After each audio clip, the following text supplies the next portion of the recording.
그의 대표 작품으로는 우리 엄마라는 그림책이 우리 교재 페이지 155페이지에 컬러풀하게 자세히 안내되고 있는데요. 아이의 시각에서 본 엄마의 모습이 재미있게 표현되어 있는 그림책입니다. 화장하는 엄마의 모습은 훌륭한 화가이고, 내가 슬플 때 나를 기쁘게 할 수 있는 우리 엄마는 착한 요정이고, 무슨 일이든 훌륭하게 해내는 엄마의 모습이 아이들의 눈을 통해 다양한 모습으로 표현됩니다. 면지에서부터 그림책의 각 장면마다 같은 꽃무늬천으로 그려져 있는 옷과 물건들이 엄마를 상징합니다. 꽃무늬 패턴은 숲속으로와 돼지책, 작가의 다른 작품들에도 나타나 있어 찾아보는 재미가 있다고 합니다.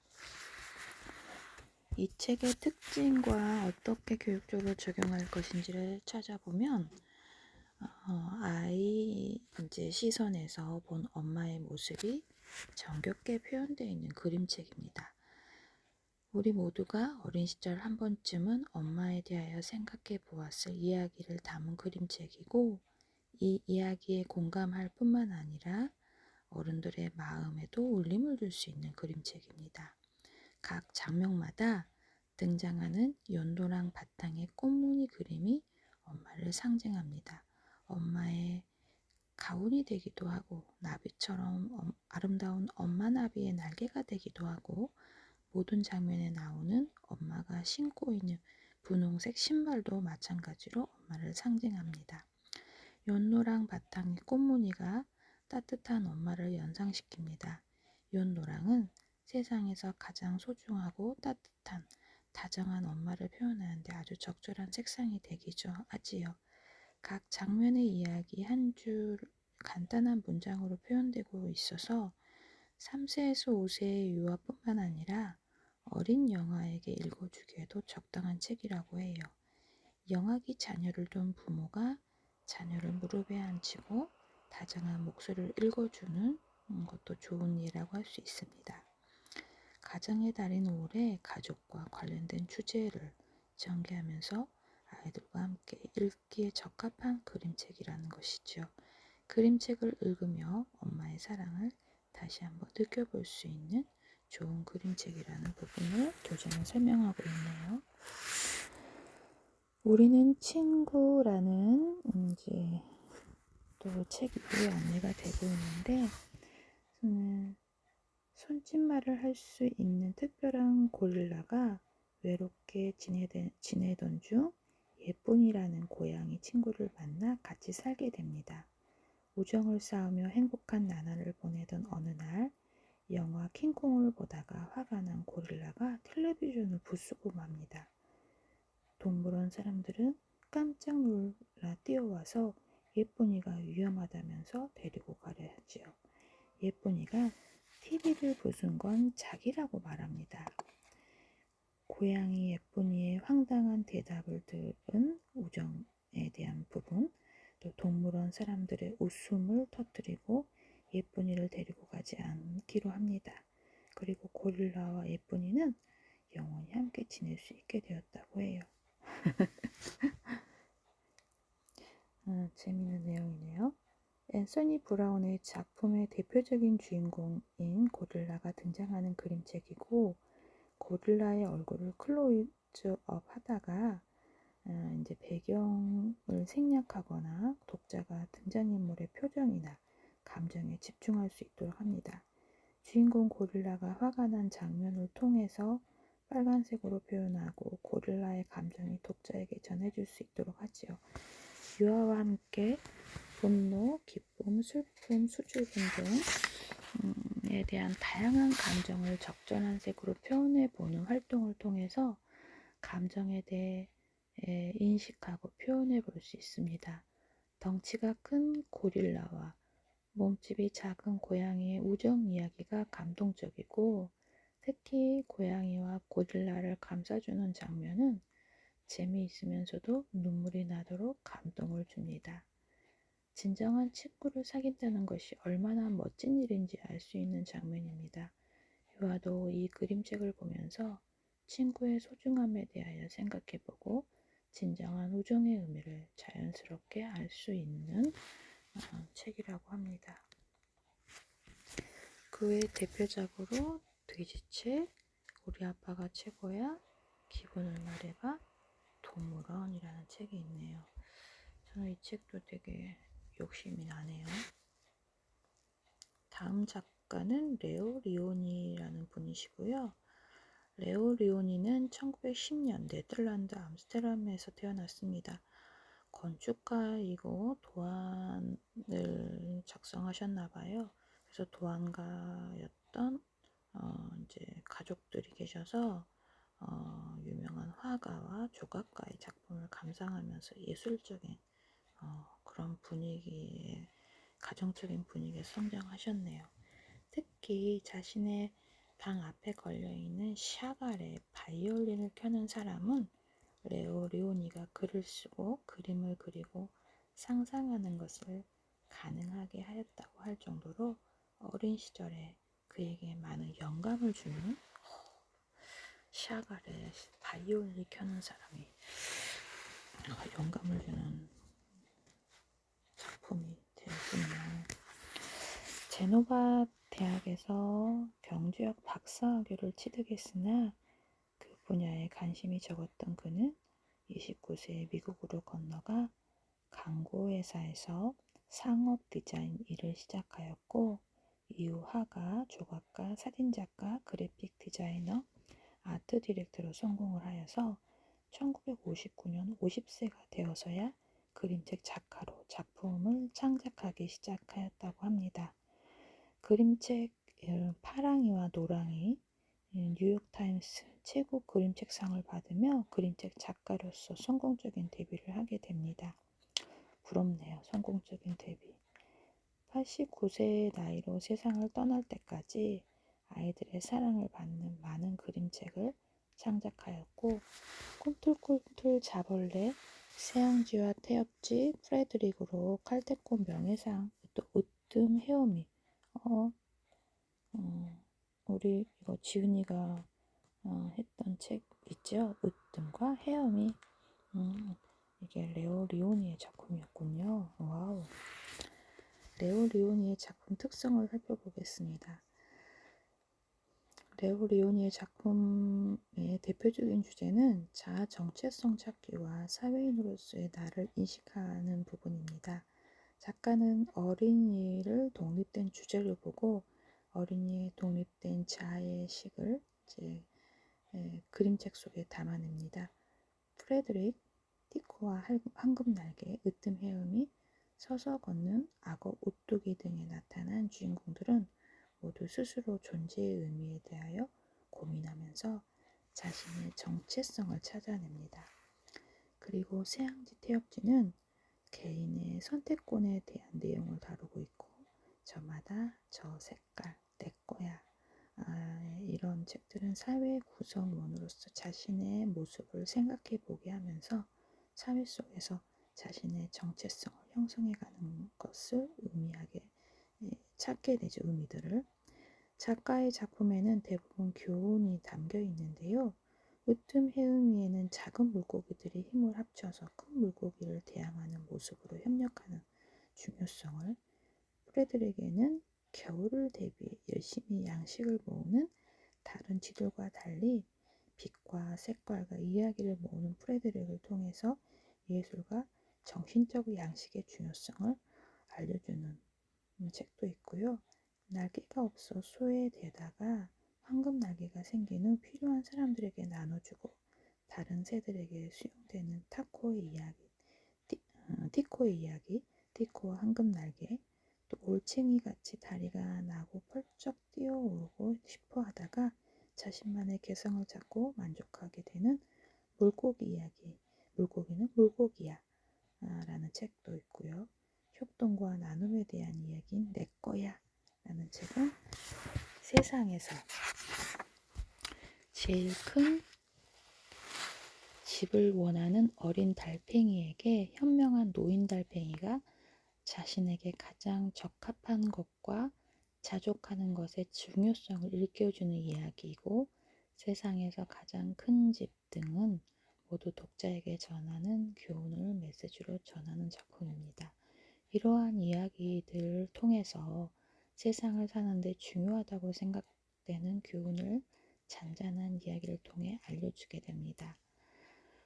레오 리오니의 작품은 대부분 콜라주 기법의 일러스트레이션으로 되어 있고요. 콜라주 기법만으로 창작된 파랑이와 노랑이 콜라주 기법의 색연필, 크레용, 파스텔 유화, 수채화, 잉크펜 등 다양한 도구를 사용해서 신문지와 벽지, 채색, 유리 등에 사용하여 프레드릭 콜라주와 수채화로 표현한 세안기와 태엽지, 수채화 작은 물고기 도장을 사용하여 만든 우뜸 헤엄이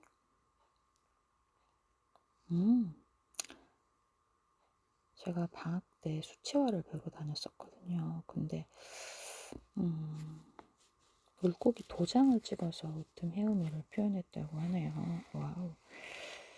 이런 방법 좋네요. 파스텔과 색연필로 된 세상의 가장 큰 집. 색연필 드로잉과 수채화로 그린 물고기는 물고기야 등이 있고요. 이렇게 레오 리오니는 아름답고 깊이 있는 내용을 따뜻하고 단순한 색과 선으로 인상 깊고 이런 표현을 하여서 아이와 어린 독자에게 희망을 또 울림을 주고 있다고 합니다. 레오 리오니의 작품에는 사람이 주인공으로 나오는 경우가 드물고요. 대부분 생쥐, 개구리, 새와 같은 아이들이 좋아하는 동물이 주인공으로 나와서 아이들에게 깊이 생각해 볼 다양한 세상 사는 이야기를 들려주고 이 과정에서 기억해야 할 교훈을 전하게 됩니다. 작가가 이야기하는 대로 아이들이 처음 접하는 잘 짜인 판타지의 세계인 그림책을 통해 아이들은 삶의 교훈을 배우며 사회 속에서 자신의 진정한 모습을 찾아가는 여정을 시작하게 되죠. 이러한 과정을 통해 독자인 아이들은 자신이 있는 그대로의 모습을 사랑하고 사회에서 다른 사람들과 함께 살아가는 것을 의미를 깨닫게 되는 부분을 성장하게 합니다. 이것이 바로 레오 리오니가 늦은 나이에 아이들을 위한 아름다운 작품을 창작하기 시작한 이유일 것입니다. 와우, 훌륭하신 분이 너무 많네요. 우리 지은 양이, 허지은 양이 우리에게 들려줬던 으뜸 헤음이가 나오네요. 이 이야기의 주인공은 다른 물고기보다 헤엄을 아주 잘 치는 새까만 색의 물고기 으뜸 헤엄이입니다. 바닷속 한 구석에서 빨간 물고기들과 행복하게 살고 있던 으뜸 헤엄이는 어느 날 배고픈 다랑이에게 빨간 물고기 친구들을 한꺼번에 잃어버리게 되어 몹시 외롭고 슬퍼지죠. 혼자서만 간신히 도망친 으뜸 헤엄이는 숨어서는 빨간 물고기 떼를 만나게 되고 큰 물고기에게 잡아먹히지 않은 방법을 생각하다가 모두 협력해서 제일 큰 물고기를 만들자고 제안하고 자신의 물고기에 눈이 됩니다. 그렇게 하여 작은 물고기들은 시원한 아침에도 한낮의 햇살 아래에서도 마음껏 헤엄치며 자유롭게 살 수 있게 되는 내용입니다. 다시 기억이 나시지요? 특징 교육적인 내용은 배고픈 커다란 다랑어에게 친구를 잃은 으뜸 헤엄이의 마음을 헤아려 볼 수 있게 하는 부분, 그리고 친구를 모두 잃은 아픔에 좌절하지 않고 다른 친구들을 도와줄 수 있는 그리고 또 다시 행복을 찾는 으뜸 헤엄이를 보며 어려운 가운데 용기와 희망을 잃지 않는 것의 중요성에 대하여 생각해 볼 수 있습니다. 힘이 약한 작은 물고기들이 커다란 무서운 물고기를 만나 지혜와 용기로 고난을 극복하는 모습을 보면서 아무리 어려운 일을 만나더라도 지혜롭게 이겨낼 수 있는 부분을 우리는 알아챌 수 있죠. 적절한 색을 물감을 눌러 찍어내는 일러스트레이션 기법으로 바닷속의 모습과 상상 속 생물들의 모습을 표현한 것에 관하여 이야기를 나누고 이와도 같은 기법으로 자신만의 그림책을 창작해 볼 기회를 가질 수 있습니다. 이런 방법이 있었네요. 도장이었기 때문에 찍어볼 수 있잖아요. 기억에 남는 텍스트를 감상하고 새로 문장을 만들어 보면서 언어 능력을 향상시킬 수 있고, 예를 들어 나무 길어서 어디가 시작하고 어디가 끝인지 알기 어려운 뱀장어, 분홍빛 야자나무가 바람에 흔들리는 것 같은 말미잘 등의 표현을 다시 읽어보며 새로운 표현을 해볼 수 있다고 합니다.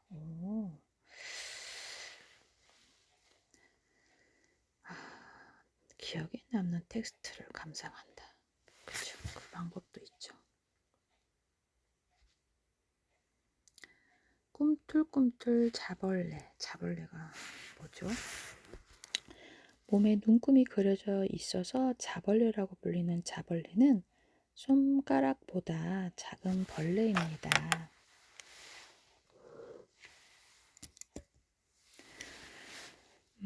자벌레는 손가락보다 작은 벌레라서 나무 가지에서 꿈틀거리는 자벌레는 이제 그런 자벌레를 발견한 개똥 쥐바퀴는 자벌레를 한 입에 삼키려 했지만 꼬리를 재준다는 자벌레 이야기에 넘어가서 자벌레의 위기를 모면하게 됩니다. 자벌레는 개똥 쥐바퀴의 등을 타고 날아가 홍학의 목, 큰 무리새의 부리, 꽁의 꼬리, 그리고 다른 새들의 몸을 재줍니다. 그러던 어느 날 밤개꼬리가 자신의 노래를 재어보라는 제안을 했고, 밤개꼬리의 아침밥이 되기 전에 피해야 했던 자벌레는 노래를 재는 척하고 빨리 몸을 움직여 보이지 않는 곳으로 도망을 치게 되는 내용이라고 합니다. 이 꿈틀꿈틀 자벌레의 교육적 특징은 자벌레가 자신보다 훨씬 크고 힘이 센 동물들로부터 살아남을 수 있었던 이유를 생각해보고 지혜의 의미를 깨달을 수 있습니다. 자벌레가 길을 재주는 과정에서 만나는 동물들에 관하여 알아볼 수 있겠죠. 또 자벌레가 여러 천적으로부터 오는 위기, 어떻게 벗어나는지를 기억하고 일상생활에서 곤란에 처했을 때 지혜롭게 이겨낼 수 있는 방법도 알아볼 수 있습니다. 한 해 12달이라는 책은 새 1월의 어느 날 쌍둥이 남매 보람이와 보배가 나무와 만나 우정을 쌓아가는 이야기고요. 쌍둥이 남매는 매일매일 나무에게 찾아와서 작은 새싹들과 보송한 잎들 그리고 꽃이 피는 것을 보면서 기뻐하고, 또 사람들의 부주의로 불이 날까봐 걱정하는 나무를 위해 물과 호수를 준비하고 가을에 잎이 떨어지는 것을 보며 안타까워한다고 해요. 12월 크리스마스가 되자 남매는 나무에게 줄 선물을 마련하고 이렇게 또 다른 새로운 한 해를 맞이하게 되는 부분에 대한 내용이라고 합니다. 두 번째로 이제 한 해 12달의 교육적인 특성은 레오 리오니가 즐겨 사용하는 콜라주 기법으로 창작된 그림책으로 간결하게 묘사된 배경이 나무의 변화 과정을 분명히 아는 데 도움이 됩니다. 한 해 12달 계절의 변화를 느낄 수 있고, 유아는 계절이 바뀌면서 새싹이 나고 잎이 무성해지며 열매를 맺고 낙엽이 지은 후 또 다시 새싹이 돋아나는 자연의 순화 과정을 자연스럽게 알게 되는 부분을 이제 우리가 교육적으로 접근할 수 있고, 이 그림책을 보면서 유아는 나무가 자라는데 생쥐남매의 사랑이 필요함을 알게 되고, 생명체가 생존을 하기 위해서 가장 필요한 것이 사랑이라는 사실을 깨닫고, 또 나무와 생쥐남매가 서로 아껴주고 사랑을 나누는 이야기를 접하며 우정의 소중함에 대하여 간접적으로나마 경험을 할 수 있습니다. 수학 개념 학습에 도움이 되고, 또 페이지마다 등장하는 12달을 접하면서 한 해 12달로 이루어진다는 것과 숫자를 익힐 수 있는 부분과 책을 읽고 난 후 달력을 만들어 보는 활동을 하면서 시간의 흐름, 12달의 이름, 1월부터 12월까지 숫자 등을 배울 수 있는 책이라고 해요.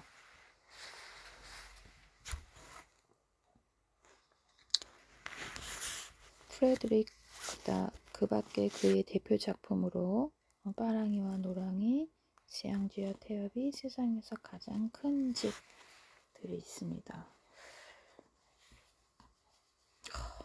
다들 부럽습니다. 이렇게 대표작도 있고. 윌리엄 스타이그라는 작가를 들어보셨나요?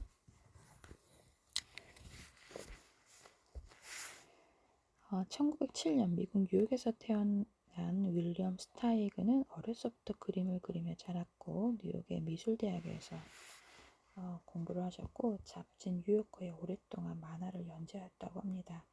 그림책 작업은 60세가 다 되어 시작을 하여서 20권 정도의 작품을 출간하셨다고 합니다.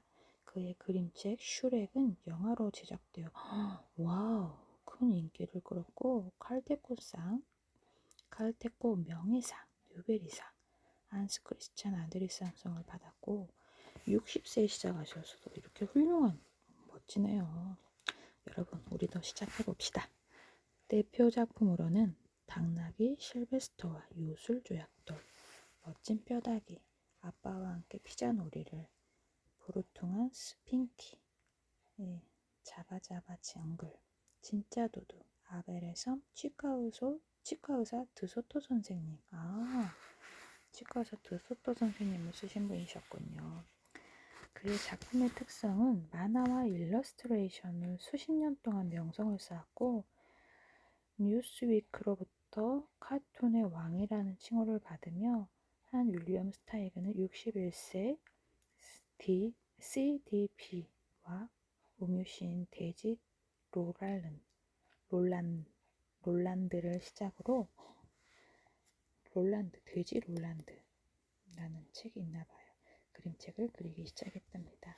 현란한 색깔과 만화 같은 그림으로 무척이나 자유로운 이야기를 담은 그의 그림책은 사람들의 일상적인 공상을 진솔한 유머와 생생한 감각으로 그려지는 기법을 썼고 미국의 위대한 예술가 중에 한 명으로 평가받는 재치있고 유머러스한 작품을 통해서 상상력과 예술, 언어, 그리고 자연의 힘을 찬양했다고 해요. 만화 같은 그의 작품은 지극히 인간적이어서 어린이, 성인, 비평가 모두에게 감동을 줍니다. 윌리엄 스타이그의 작품에 표현되어 있는 아이들은 천부적인 재능을 가진 가능성, 존재인 동시에 이해할 수 없을 정도로 고집이 세고 어려운 존재로도 표현되어 있습니다. 그의 작품들에는 어른도 해내기 힘든 어려운 일을 용감히 헤쳐나가는 동시에 공경에 빠지자 죽어버리고 말 것이라고 생각하는 아이린이 등장하고 한번 가족에게 삐친 다음 계속해서 집에 들어가지 않고 고집을 부려 가족을 애먹이지만 결국에 가족의 사랑을 받아들여 자신의 사랑을 표현하는 스핑키도 있고 말썽꾸러기 형이 작아지기를 원했지만 작아진 형이 위험에 처할 것을 걱정하는 동생도 등장한다고 해요. 이렇게 그의 작품에 등장하는 양면적인 성격을 가진 주인공들의 어려움과 역경을 다른 사람이나 가족의 도움으로 이겨내고 행복하고 건강한 삶을 찾게 되는 부분이 있습니다. 윌리엄 스타이그의 가족에 대한 사랑과 안전하고 평화로운 삶에 대한 욕구를 표현되어 있고요. 그의 작품에는 인간처럼 행동하는 동물 캐릭터 등이 많이 등장합니다. 그는 사람이 하면 미친 짓밖에 안 되는 것을 동물한테 마음대로 할 수 있게 이제 할 수 있지 않는 것인 거에 대한 것들, 그래서 사람에 비하여 다양한 이야기를 할 수 있는 동물 캐릭터를 많이 등장시키는데 독자는 이러한 동물 캐릭터들의 행동에 매혹되기도 한답니다. 매혹되겠죠. 멋진 뼈다귀에서 장미꽃 한 송이 요술 뼈다귀를 들고 다니는 돼지는 언제나 무엇인가를 꿈꾸고 있는 아이들의 마음을 상징적으로 표현하고 치과의사 도수토 선생님에는 남들에게 위험을 가하는 여우와 현명한 쥐가 등장하고 녹슨못이 된 솔로몬에서는 코딱지를 후비다가 갑자기 녹슨못이 되는 토끼와 그 토끼를 잡아먹으려고 온 꾀를 다하는 애꾸는 고양이를 등장시킴으로써 우리 사회에 항상 존재하는 위험한 사람과 현명한 사람의 모습을 보여줍니다. 아모스와 보리스에는 바다로 모험을 떠났다가 고래의 도움을 받는 생쥐와 무초로 떼내려와서 생쥐와 코끼리의 도움을 받는 고래를 통해 서로 돕고 사는 사람들의 사회와 우정의 의미를 보여주게 됩니다. 이렇게 다양한 인간사의 세상의 모습을 유머와 재치로 그리고 윌리엄 스타이그의 작품에서 마술이 자주 등장하고 그의 작품에 등장하는 마술은 작품이 주는 재미에 대한 부분과 동시에 어떤 상황에 이제 희화화함으로써 그런 세상의 우스꽝스러움을 나타내는 데 사용하기도 합니다. 대표 작품으로는 어른들은 왜 그래? 라는 책이 있고요. 이어서 할게요.